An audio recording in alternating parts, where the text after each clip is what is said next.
If fear has a sound, then for 40,000 young German men in the depths of the North Atlantic after 1941, it was not the roar of aerial bombs, nor the staccato bark of machine guns.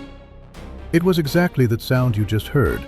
It was a sound that seemed capable of piercing through 2 layers of pressure-proof steel, through thermal insulation, through complex piping systems. To strike directly against the human eardrum and the human heart. For Ensign Herbert Werner, aboard U-557, that sound meant the Grim Reaper was tapping a finger on the lid of his coffin. This is not a metaphor. Hundreds of meters down, the crushing pressure of the ocean was already squeezing their several hundred-ton steel beast until it groaned in this absolute silence. The high-frequency pulse from what the British called WWII, I see, acted like a scalpel, surgically slicing open the black ocean that once belonged to them. Just seconds ago, they believed they were invisible, the phantoms of the deep, but as that crisp ping reverberated off the bulkheads, every man froze. In that instant, whether it was the grease-stained mechanic in the diesel compartment or the commander gripping the periscope handles in the conning tower, only one thought screamed, "They see us." To understand this bone-deep despair, we must rewind the clock. We must go back to the era the German submariners called the Happy Time, the North Atlantic of late 1940. And early 1941 was a different universe. Back then, the German U- boat was the undisputed gray wolf of the deep, the apex predator of the marine food chain. Picture the scene: a Type 7C U- boat, its slender hull slicing through freezing waves, floating arrogantly on the surface under the cover of pitch-black night. Yes, on the surface. In those days, Allied convoy escorts were equipped only with primitive passive hydrophones, essentially crude stethoscopes, that could only detect the noise of propellers churning water, as long as a U-boat stayed on the surface, running on its diesel engines. It was effectively invisible to those underwater ears, lost in the vastness of the night and the roar of the crashing waves. The arrogance of the German captains in those days was staggering. They would drive their submarines like torpedo boats right into the center of Allied convoys, firing their deck guns at merchant ships from point-blank range, barely a few hundred meters away. Some captains would stand on the conning tower, smoking a cigar, watching thousands of tons of fuel, the Loyal, turn into a towering fireball that illuminated half the night sky. For Herbert Werner and his comrades then, war was a one-sided safari. They believed they possessed a divine right of invisibility. They believed the black water was an impenetrable shield as long as they dove, as long as they cut their engines. As long as they remained silent, the entire world would lose them. But the scales of war never tip in one direction forever. While the Germans intoxicated themselves with the tonnage of sunken ships across the English Channel in the laboratories of the Royal Navy, in Portsmouth, a group of physicists and engineers in white coats were rewriting the fundamental physics of this war. The weapon in their hands looked unassuming, a spherical transducer mounted on the hull of a destroyer and a complex system of valves. And a new way of thinking. This was ASD. I see what we now know as active sonar. This changed everything in the war. It no longer passively waited for sound, it aggressively hunted for it. It fired a high-energy beam of high-frequency sound waves into the water. This beam traveled at 1,500 meters per second, and when it hit anything solid, a whale, a seamount, or a lurking U-boat, it bounced back like an echo. This was no longer just a noise, it was a death coordinate. By calculating the time delay of the returnal, Allied operators knew the exact range. By rotating the transmitter, they locked on. For the Germans in the deep, it meant the ocean had suddenly become transparent. Herbert Werner first felt the horror of this transparency on a morning in May 1941. U-557 was stalking a massive convoy south of Greenland. The seas were rough, perfect ambush weather. Werner was glued to the periscope. The merchant ships in his sights looked like lambs. Lambs waiting for the slaughter. But just as he prepared to order the torpedo firing solution, a strange noise crackled through the hydrophone operator's headset. At first it was faint, like a distant metallic scratching. But soon it became clear, rhythmic, relentless. Ping, ping. The intervals were only seconds apart. The hair on Werner's neck stood up. He had heard rumors of this technology at the Naval Academy. But instructors had sworn that this new British toy was only effective at close range and in calm waters. Yet now, from kilometers away, that sound had locked onto them like a pair of eyes. This was the nightmare moment Werner would later describe in his memoir, Iron Coffins. In this split-second, the identities of hunter and prey were swapped. One moment they were the judges holding the thunderbolts. The next they were strapped in a tin can. Alarm, emergency, dive, all hands forward. The captain's scream tore through the silence. Of the coxswain howled a terrifying shriek. Mechanics frantically spun the great iron wheels to open the ballast tank vents. Compressed air hissed as it was purged, and tons of seawater flooded the tanks. The bow of U-557 pitched down violently, the boat dropping like a stone into the abyss. Every man who wasn't bolted to a station ran sprinting from the stern to the bow, using their body weight to force the submarine's nose down faster. This was the most chaotic maneuver in the U-boat playbook. Lose your grip and you could break a rib as the floor tilted beneath you.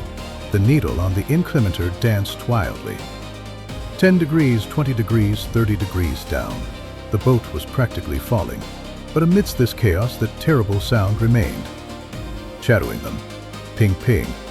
The sound grew louder, the tempo faster.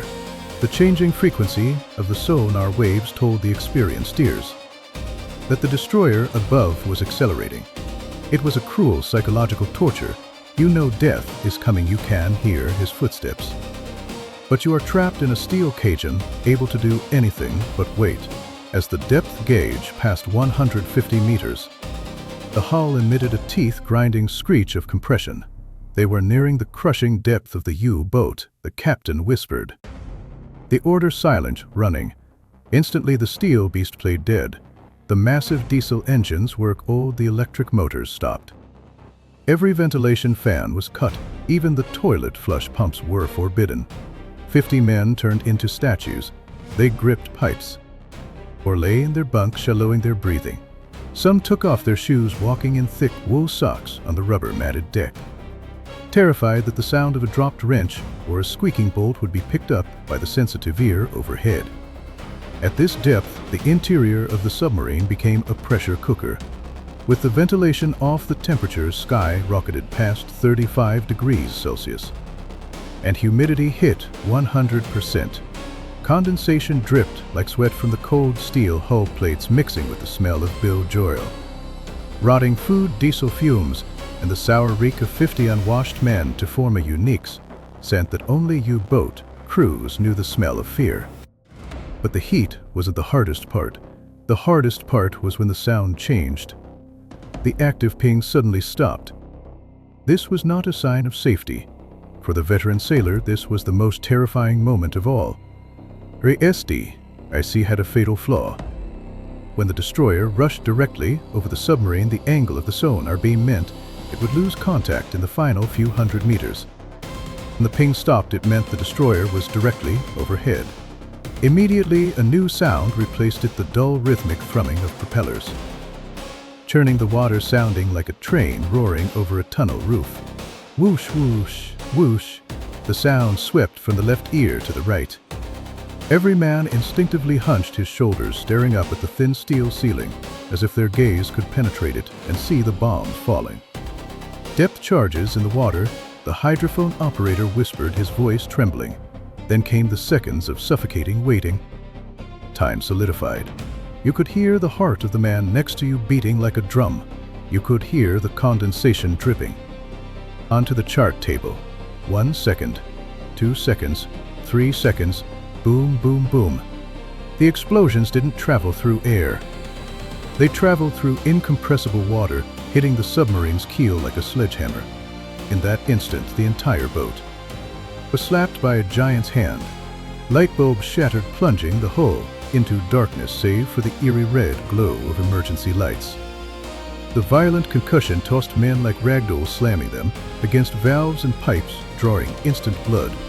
Then came the sound of glass shattering, the faces of depth gauges and dials exploding, and then the most terrible sound of all, a hiss. The sound of a high-pressure water pipe bursting, or worse, a rivet popping on the pressure hull, allowing a jet of water to slice into the boat like a laser beam. Damage report, damage control party. The darkness was filled with shouts. Under raid lights, young sailors' faces masked in blood-grabbed drenches and wooden plugs wading through waist-deep freezing water. To find the leaks, they had to seal the hull before the salt water reached the battery compartment. If seawater mixed with the battery acid, it would generate chlorine gas, a yellow-green cloud that would burn the lungs. Out from the inside, a death far more agonizing than drowning. Herbert Werner, during that 7-hour ordeal, experienced all of this. But he also recorded the deeper psychological collapse, when the second, then the third pattern of depth charges rained down. When that damned ping returned to confirm they weren't dead yet preparing for the next slaughter. The nerves of some young sailors snapped. Some began to scream hysterically. Some curled into fetal balls in the corner, weeping like infants. Some even tried to rush the conning tower ladder to open the hatch and commit suicide, just to end the endless waiting. In these moments, captains and officers had to display absolute icy ruthlessness. Sometimes they drew their pistols on their own crew, sometimes they knocked a panicking man unconscious with a wrench. Panic was a contagion. In a sealed tin can, if one man broke, the whole boat died.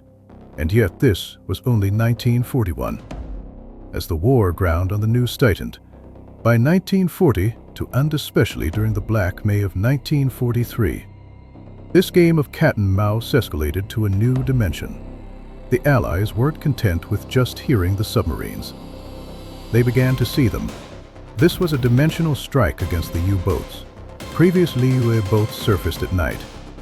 The recharged batteries vent foul air and travel at speed. The night was their friend, but now radar ignored the night. It ignored the fog. A Liberator bomber flying hundreds of kilometers away could lock onto a U-boat charging on the surface, without ever seeing it visually. When the primitive radar detector on the submarine, a clumsy antenna, called the Biscay Cross, finally shrieked its warning, it was often too late. Imagine the scene: a pitch-black rainy night. Atlantic swells rising 5 or 6 meters high. The U-boat is struggling on the surface, charging its batteries. The lookouts are freezing ice, stinging from salt spray. Suddenly the sky lights up with a blinding pale white beam. The lee light, a massive searchlight mounted on a light aircraft. The beam captures the submarine like a bug in a jar. Then comes the roar of autocannons and the whistle of depth charges. The deck instantly becomes a slaughterhouse. Sailors who cannot make it to the hatch are shredded by sharp shrapnel, their bodies sliding into the freezing sea. The survivors tumble down the ladder, blood and water mixing on the floor plates as the alarm screams for a crash dive. But this time, even diving isn't safe. The planes aren't just dropping bombs, they are dropping Fido, the Mark 20 for mine. This was a homing, acoustic torpedo. It didn't just swim straight, it listened, hunting the submarine screws like a rabid dog. You turn left, it turns left. You accelerate, it pursues faster.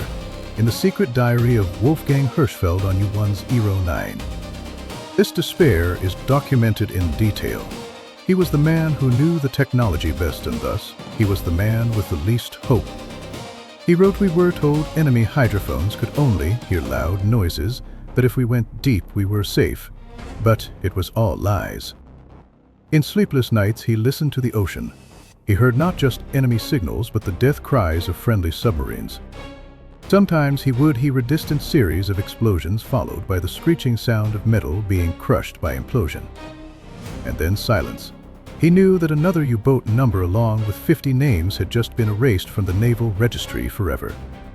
The psychological pressure was corrosive. You knew you weren't X'd. You knew the steel plating protecting you was as fragile as an eggshell. Against the pressure of the deep, you knew every breath you took was becoming thinner, fouler, more poisonous. By the late war, this technological asymmetry evolved into a massacre. The Allies introduced a weapon even more terrifying than the depth charge: the Hedgehog. This was a spigot mortar mounted on the bow of escort ships. Old depth charges had to be set to explode. At a certain depth, they relied on the shockwave to crush the hull. A submarine could often evade them by changing depth or turning, and the explosion of a depth charge deafened the sonar, giving the U-boat a window to escape in the turbulence. But the Hedgehog was different. It fired a circular pattern of 24 small bombs ahead of the ship. These bombs sank rapidly.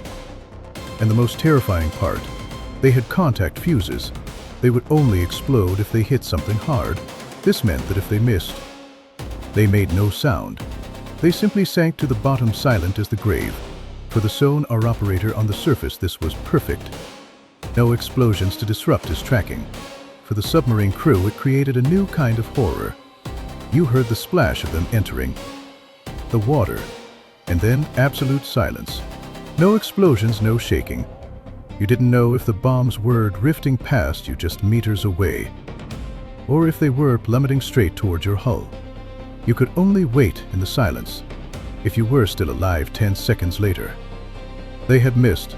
If they hit, you wouldn't even have time to feel pain because 24 warheads would detonate on contact, blowing the submarine into pieces instantly. This silent death shattered minds more effectively than the loudest barrage. The Germans did not go down without a fight. They invented the bold or pill, in Werfer, a chemical canister ejected from the boat. That created a cloud of millions of hydrogen bubbles.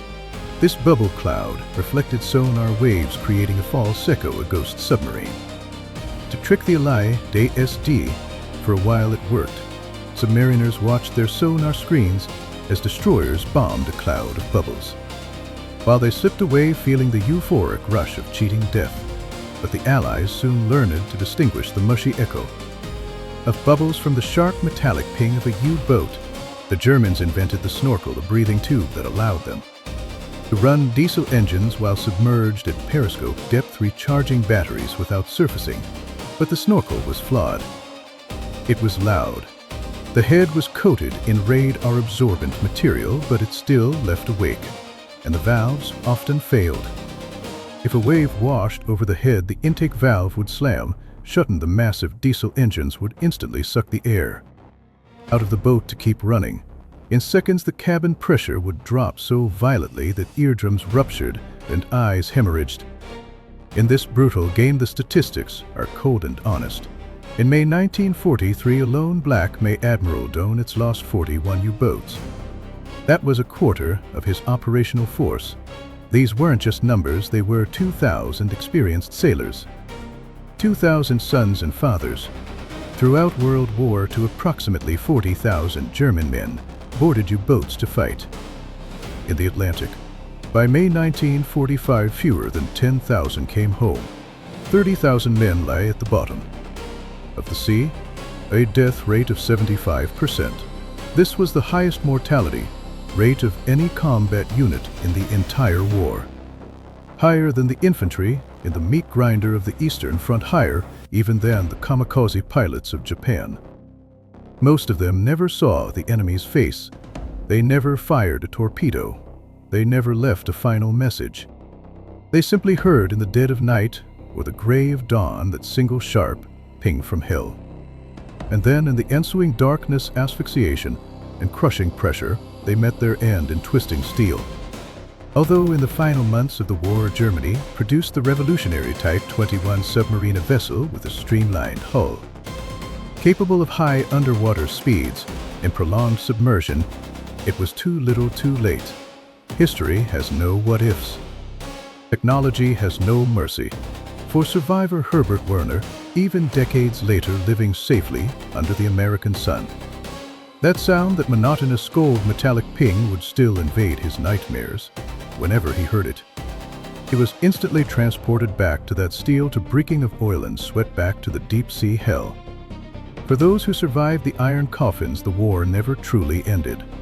It simply sank into the subconscious, like those wrecked U-boats that could never surface again, lying silently on the seabed of memory, waiting for the next sonar pulse.